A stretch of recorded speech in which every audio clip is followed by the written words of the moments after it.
नमस्कारम। पिछली वीडियो में हमने ह्यूमन ब्रेन के बारे में पढ़ा था, तो आज इसी टॉपिक से रिलेटेड थोड़ा सा कुछ मटेरियल लिखा हुआ है, तो उसको पढ़ते हैं। क्या टॉपिक है? How are these tissues protected, यानी कि जो ब्रेन है या नर्वस टिश्यू है, उसकी प्रोटेक्शन कैसे होती है, वो कैसे प्रोटेक्टेड कैसे है बॉडी में। A delicate organ like the brain, which is so important for a variety of activities, needs to be carefully protected. कि एक डेलिकेट ऑर्गन, डेलिकेट मतलब नाजुक, एक नाजुक सा अंग जैसे कि दिमाग है, जो कि बहुत ज़्यादा इम्पोर्टेंट है, हम अलग अलग एक्टिविटीज़ करता है हमारे बॉडी में, उसकी क्या है, उसकी बहुत हमें ज़रूरत है उसको प्रोटेक्ट करने की, क्योंकि वो बड़ा नाजुक है। हमारा ब्रेन बड़ा नाजुक होता है, अगर उस पर कोई चोट पहुंचाता है तो वही ब्रेन पूरी बॉडी को कंट्रोल कर रहा है, तो अगर कंट्रोल सिस्टम ही ख़राब हो जाए तो पूरी बॉडी काम नहीं कर पाएगी।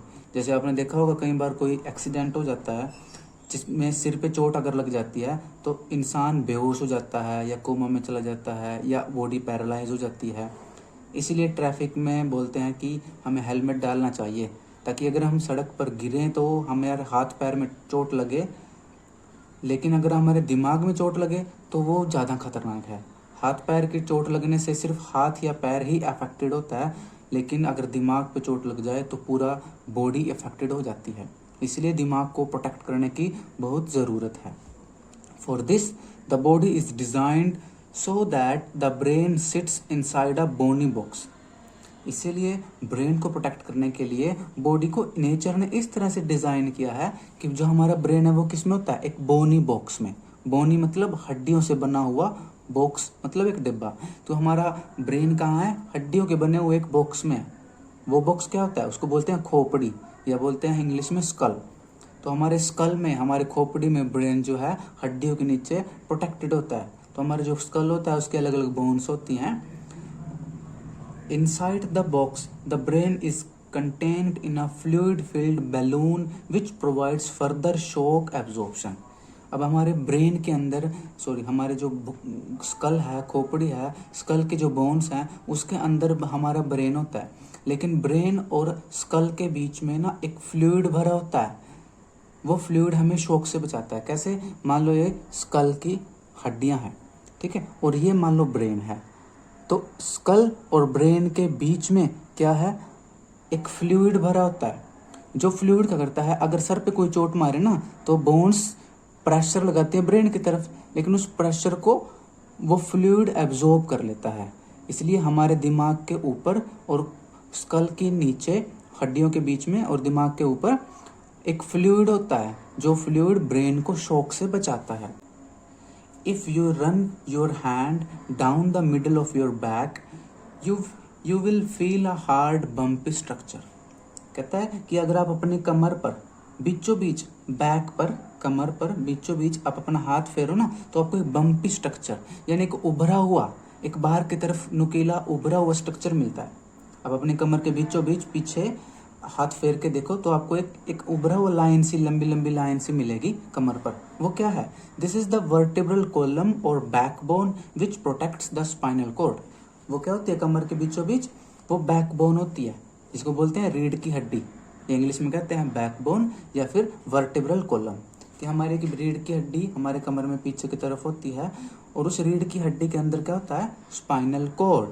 स्पाइनल कॉर्ड भी क्या होता है? सेंट्रल नर्वस सिस्टम का पार्ट होता है, न्यूरॉन्स की बनी होती है। तो हमारी रीढ़ की हड्डी के बीचों बीच स्पाइनल कॉर्ड होती है, जो रीढ़ की हड्डी स्पाइनल कॉर्ड को प्रोटेक्ट करती है एक तरह से, क्योंकि रीढ़ की हड्डी के बीचों बीच होती है। हमारे वर्टिब्रल कॉलम या रीढ़ की हड्डी क्या है? छोटी छोटी हड्डियों से मिलकर बनी होती है। तो जब हमारा जन्म होता है उस टाइम पर एक बच्चे में 33 यानी 33 छोटी छोटी वर्टिब्रल कॉलम में छोटी छोटी बोन्स होती हैं, 33।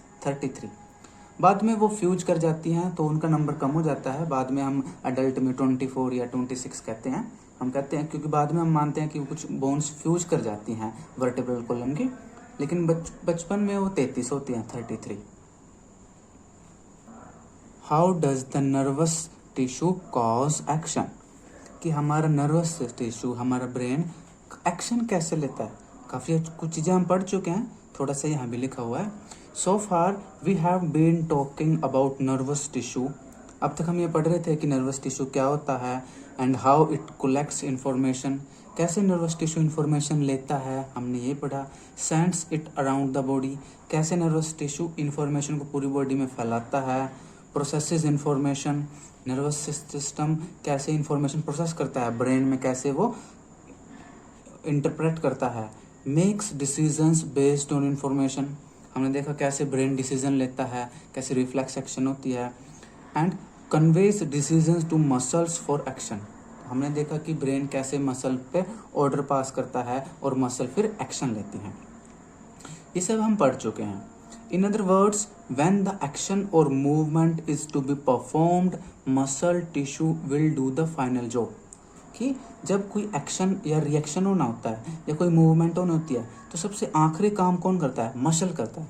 मसल कैसे करता है, क्योंकि ब्रेन तो ऑर्डर पास कर देता है मसल को कि हाथ हिलाना है या चलना है या दौड़ना है या लड़ना है, तो मसल लास्ट में काम करती है। How do animal muscles move, तो जानवरों की मसल मूव कैसे करती है, इसी क्वेश्चन कैसे मूव करती है वो अब हम पढ़ेंगे। When a nerve impulse reaches the muscle fibre must move, कि होना क्या चाहिए कि जब एक नर्व इम्पल्स एक मसल तक पहुंचे तो मसल फाइबर को मूव करना चाहिए, तभी तो वो अपना काम करेगी।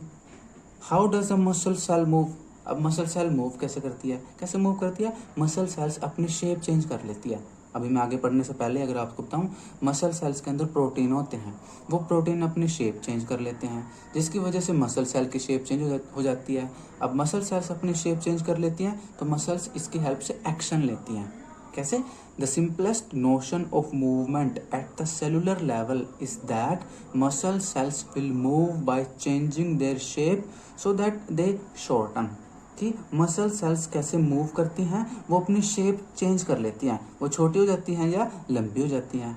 सो the next question is how do muscles cells change their shape, अब नेक्स्ट क्वेश्चन ये आता है कि मसल सेल्स अपनी शेप चेंज कैसे करती हैं।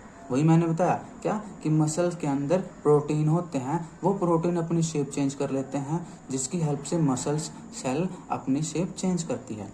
The answer must lie in the chemistry of cellular components, क्या कहता है कि मसल्स अपनी शेप कैसे चेंज करती है, इसके लिए हमें मसल सेल के अंदर घुसना पड़ेगा और अंदर देखना पड़ेगा भी क्या हो रहा है मसल सेल के अंदर, कैसे वो अपनी शेप चेंज करती है।